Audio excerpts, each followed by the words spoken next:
नमस्कार मैत्रिणींनो, आज आपण झटकेपट कुकरच्या 3 शिट्यांमध्ये गव्हाची लापशी कशी बनवायची आणि ती मोकळी होण्यासाठी काही खास टिप्स सांगितलेल्या आहेत. जर तुम्हाला व्हिडिओ आवडला तर लाईक करा, शेअर करा आणि आमच्या चॅनलला सबस्क्राईब करा. तर चला व्हिडिओला सुरुवात करूया. लापशीसाठी लागणारी सामग्री सांगते. हा मी 1 कप दलिया घेतलेला आहे. दलिया म्हणजे काय असतं? गव्हाची भरड असते. गहू जर तुमच्याजवळ गहू असतील तर त्यांना थोडंसं भाजून मिक्सरमध्ये हे बघा असं जाडं भरडं जरी करून घेतलं तरीसुद्धा चालतं, नाही तर बाजारात सहज उपलब्ध होतं. इथे मी 1 कप हा गव्हाचा भरड घेतलेला आहे. ह्याला लापसी असं म्हणतात. लापसी ही प्रत्येकाला माहितीच आहे, पण तरी देखील जे नवशिके असतात त्यांना माहिती नसतं, त्यांच्यासाठी खास सांगते.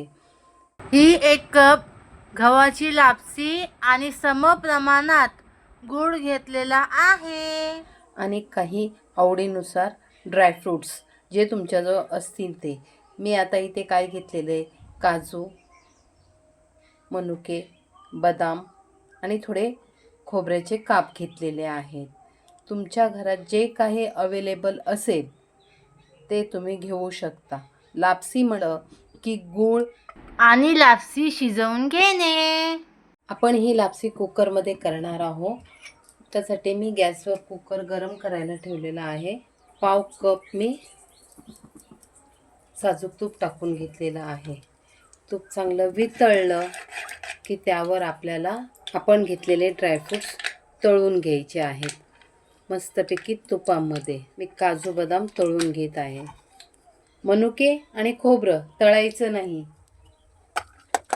असा हा क्रंचीपणा आला ना की खूप छान लागतो, म्हणून हे तुपावर तळून घ्यायचे. आता हे आपण काढून घेऊया.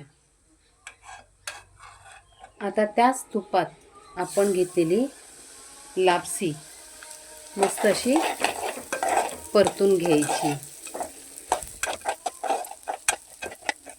मी ह्याच कपाच्या मापाने 3 कप पाणी गरम करायला ठेवत आहे.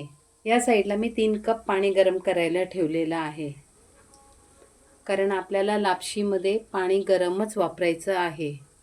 हे बघा, अशी 4-5 मिनटं तुपावर व्यवस्थित भाजली की त्याला सुवास मस्त येतो. आता आपण बाजूच्या गॅसवर जे पाणी गरम करायला ठेवलेलं आहे ते गरम उकळतं पाणी आपल्याला घालायचं आहे. सावकाश मैत्रिणींनो, पाण्याची वाफ तुमच्या हातावर येऊ शकते. आपण घेतलेलं पाण्याचं प्रमाण अगदी योग्य आहे.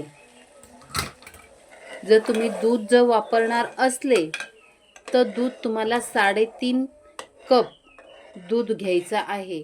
पण दूध कसं जाड असतं आणि घट्ट असतं, त्यामुळे दुधाचं प्रमाण जास्त घ्यावं लागतं. पाणी हलकं असतं, म्हणून 3 कप पाणी पुरेसं होतं. आता आपण ह्याच्या 3 शिट्या काढून घेऊया. अशी कुकरची पूर्ण हवा गेली की आपण झाकण उघडून बघूया.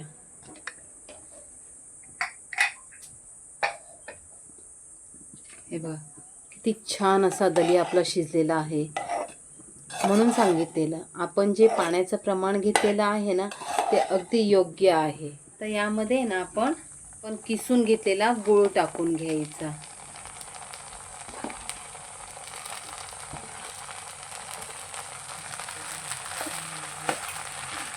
आणि व्यवस्थित असं हे मिश्रण हलवून घ्यायचं आणि सतत ढवळत राहायचं.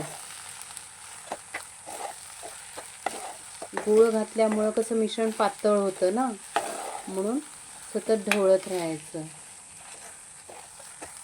आता त्यावरच आपण काजू बदाम खोबरं टाकून घेऊया. मनुके आणि ही दुधावरची थोडीशी साय आहे ती पण मी टाकून घेत आहे.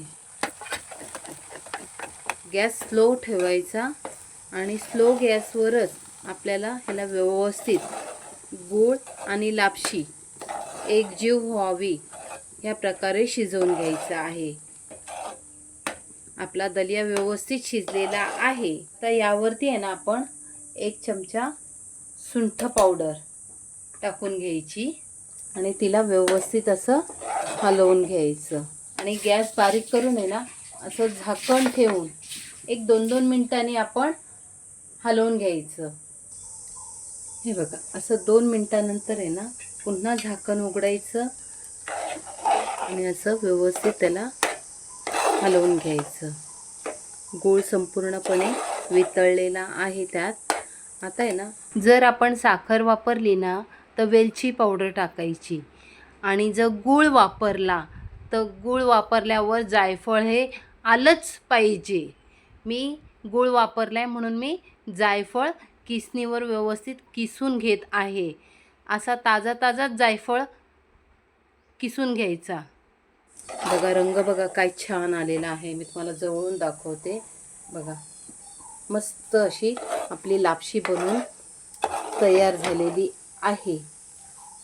पुन्हा याला 2 मिनटं असंच अर्धवट झाकण लावायचं आणि एक वाफ काढून घ्यायची. आपल्याला एवढं शिजवून घ्यायचं आहे कारण नंतर हे आळून येतं. पिस्ता, मगजबी आणि थोडंसं डेसिकेटेड कोकोनट टाकत आहे. सजावट तुम्ही तुमच्या आवडीनुसार करू शकता. मैत्रिणींनो, ही तर आपली लापसी बनून तयार झालेली आहे. तुम्हाला जर आजचा हा व्हिडिओ आवडला असेल तर लाईक करा, शेअर करा आणि आमच्या चॅनलला सबस्क्राईब करा. भेटूया पुन्हा नेक्स्ट व्हिडिओमध्ये. Bye bye.